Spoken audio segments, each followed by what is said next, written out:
Hi, I'm Kate Hahn with TV Guide Magazine and TV Insider, and we are speaking with Jeri Ryan and Michelle Hurd about Season 3 of PICARD. Admiral on the bridge and Captain on the bridge. You will probably find this inspection boring for the likes of you two. Boring? Well, we won't be blowing things up. Taking or engaging in fire, crash landing expectedly or unexpectedly.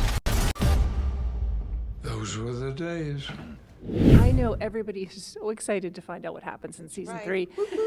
So, ladies, I've seen a few episodes, and I was... Oh, have you? Yes, and I was very sad to see that you guys are not together when we first come back. You've been a favorite couple of everyone. It's been this wonderful, powerful female, mature relationship. As we said, no white picket fences in space. So tell me, what's going on? What happened, Jeri? Well, I don't know how much we can say. I don't think we can really say much, but they're on very different career paths at the moment. That's right. They're both in. Can we say that? Do we know that? I don't know what we can say. Seven is in Starfleet, and she's a commander on the USS Titan, and struggling with whether or not she actually fits in and if that's the right place for her. And Rafi's on a different. And Rafi's on a completely different planet. She's in District 6, and she is on her own journey, and we see her. We're not quite sure if she has stumbled headlong off of the wagon. I kind of want you guys to see it and so you can really explore it. You just gotta watch it. But I will tell you, for all those our Safi friends out there, Seven will always hold a place in Rafi's heart. Rafi will never let that go. So just so you know. Just saying. And vice versa. Jeri, what about Rafi? I mean, they can't ever really forget each other. Of course not. No. No, of course not. No. These women are, there's a deep There's a love and bond. deep bond and deep friendship and deep respect and all of those things. And you'll see some things. It's addressed later. You'll see some stuff, but we can't really say anything else other than that. But Michelle and Jeri really like each other, so that's a good thing. Like just starting there. She's a just cutie. saying that.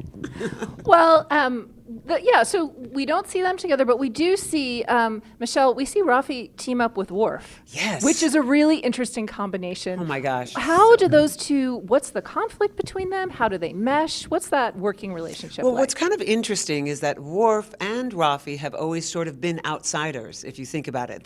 They joined Starfleet, but they were others, right? So it's kind of organic that the two would find each other and that they would have some sort of a bond, an unspoken bond, something that they don't even have to explain.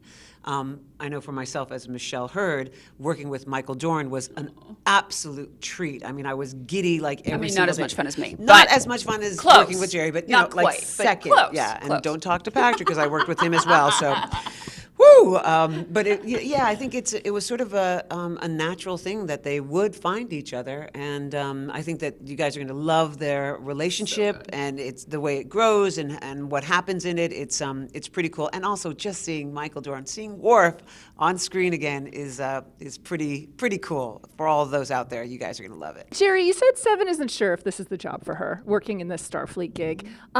Where do her loyalties lie, and do they get tested pretty early on in the series? Her loyalties most definitely get tested.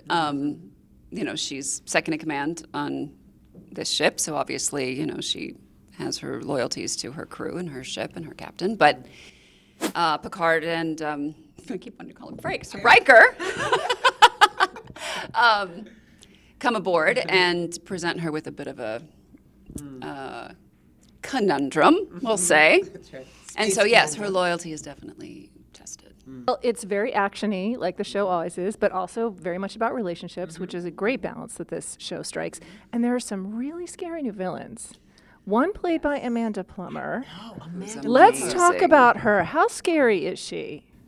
Oh, she's She personally is lovely, Right, but right. I mean, she's Let's be a adorable. wonderful person. Adorable. Adorable. But yeah, However. it's a very cool villain. I don't know how much we're allowed to say about her, but yeah, a You know, very cool women villain. villains are phenomenal. We're so complex and interesting, and we don't rely on one thing or another. There's so much more to it, right? There's a psychology about it. There's a mythology about it. It's not just brute strength. So, creating female villains and having Amanda Plummer step in there, that's a dream. That's a dream right there.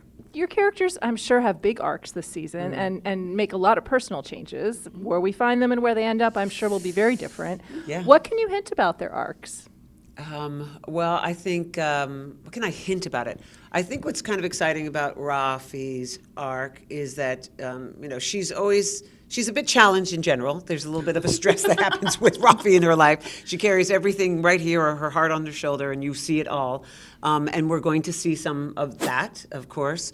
But the journey of her, and this is one of those moments where you don't want to, because when are we finished in general? When is our journey finished? Never, right? Maybe until we're 6 feet under. So her journey continues, and nothing's smooth and easy. Everything's well worth it, and there's there's always a reason, a pure reason for the journey, for the struggle. So I think her journey continues, and you'll see that. Yeah. And I will say, I think the fans will be very, very happy with the payoff at the end of the season, following these characters through this journey over the course of the 10 episodes. Yeah. Okay, when something hits the ship and the ship, that bridge starts rocking or your spaceship starts rocking and you got to hold on, tell me about shooting those scenes. Are you on a gimbal? How does that work? No, that's just us. It's actually funny because we got to explain to the new people in Star Trek how that works, because we had a numbers system. So a little hit is like, a little shimmy, and it goes 1 through 10. And so we got to explain to them, the levels of the hits and how big of an idiot you feel like when you do them. Oh, wait, so show me a 1. Just let's see a 1. There was actually a funny, Jonathan Frakes was directing one episode, and Patrick was talking about the numbers, and he goes, "Oh, Johnny, explain them, show them, let's show them." And Jonathan was like, all right, Patrick, 5, and he sort of did this. He goes, 7, he does a bigger one. He goes, "But show them my favorite one. And Jonathan's like, okay. And we're all looking at Patrick. Patrick's sitting there in his chair, and Jonathan goes, 1. And Patrick goes, and I mean, we just fell out. And that's his favorite one, just a 1. It's just a little, just a mere shake. But that's literally how it is. And we're all, I have to say, there is, in one of the bloopers, I think there's a blooper reel where everybody Is going a the different different direction than I was going, and it happens. Every now and then it happens. Jeri and Michelle, thank you so much for speaking with me Thank about you. PICARD Star Yes. Trek Season 3. We cannot wait to watch. Yes. Fans are going to turn off this video and go sit in front of their televisions. It's on Paramount Plus, and it premieres February 16th. See you there. Thank you.